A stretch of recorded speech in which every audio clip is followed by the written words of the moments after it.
Excellent. Next question, please. Hi there. I was raised by a mother who was a feminist and is a questioning Christian at the moment. And she finds that there's some contradictions somewhere in the Bible that states that male have to be dominant over women and women have to be submissive. So just from a Christian perspective, does God favor a gender specifically? And you know why? What I think, your mother has a fair question there. I don't think it's just in a vacuum or in any sense of just trying to be cavalier about it. Not just that. You think of the very nation that he chose through whom to reveal himself. He could have chosen Rome. He could have chosen Greece. He could have chosen Babylon. In fact, William T. Ears, talking about it in a piece of poetry, said, how odd of God to choose the Jews. But then he went on to say, how odder still are those who reject whom God chose. God, I think, oftentimes in life, for the human life, chooses the weakest through whom to make his strength manifest.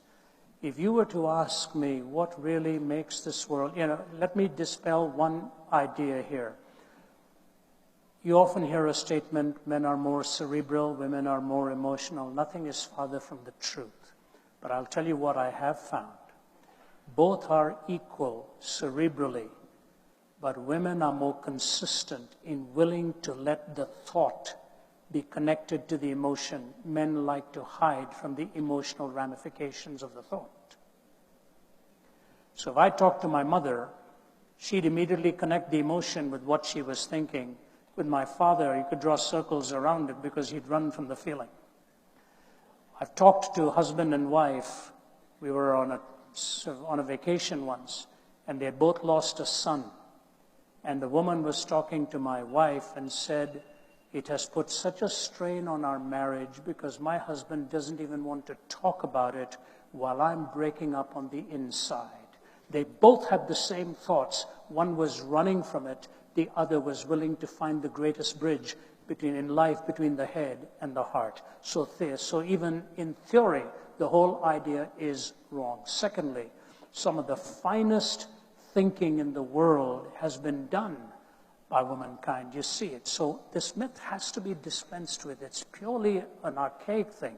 But to your question, is the Bible dishonorable like this in gender? We've just had Joe Vitale, who is on our team from Oxford. She has just defended her doctoral dissertation at Oxford on this very issue and this very subject, demonstrating how strongly the Bible speaks of the equality of the genders and what it is God has in mind and the complementariness of the two. So here's my question to you.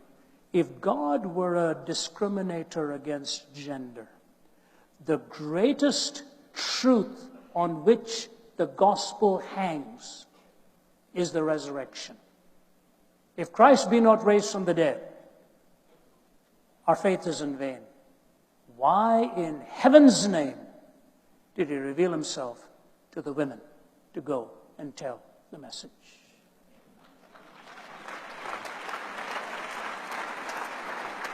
All of Easter hangs on the testimony of womankind with whom he trusted the entire gospel. When the woman with the alabaster ointment came to him and those were frowning about her, he looked at them and said, be quiet. Wherever the gospel is preached, there shall also this be told, what this woman has done to me in worship. He paid her the greatest compliment, that the gospel would be carried to the ends of the earth, and this story of this woman's faith will also be told. He goes to Samaria, and he sees a woman at the well with 5 broken, shattered marriages. She was ethnically barred from the society, as it were, maritally broken and shattered 5 times. He made her the first evangelist to the Samaritan world. Imagine what an incredibly gracious God to remind us that none of us is superior to the other.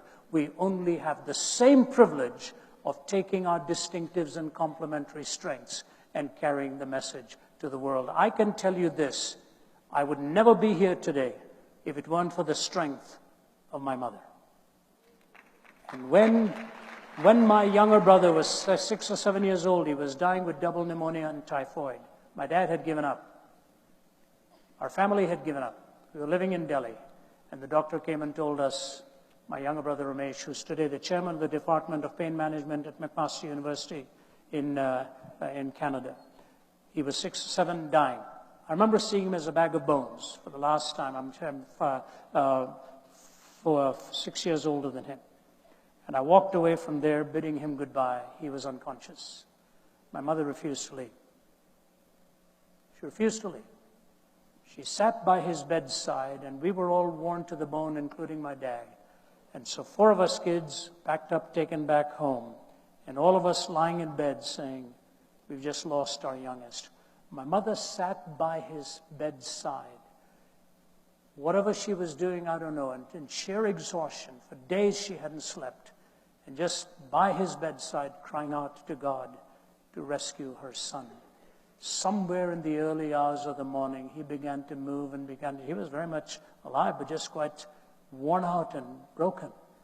And that need of life was coming back to him. And the next day, when we all were told to come back to the hospital, his eyes were open and his whole life given fresh strength. There was only 1 out of the 6 of us there who had the strength to sit by that bedside and watch what loomed as a tragedy and watch the triumph to turn into victory. Anybody who thinks that's weak and lesser doesn't understand reality. God is the God of humankind. And the last thing Jesus said on the cross for the redemption of mankind was look at a young man and tell him not to forget his mother, to make sure she was also taken care of because a sword was piercing through her heart. That is our Lord, who treats all of us with intrinsic worth and reflective splendor. And I thank God for the beauty he has created in this complementariness. Thank you. Well,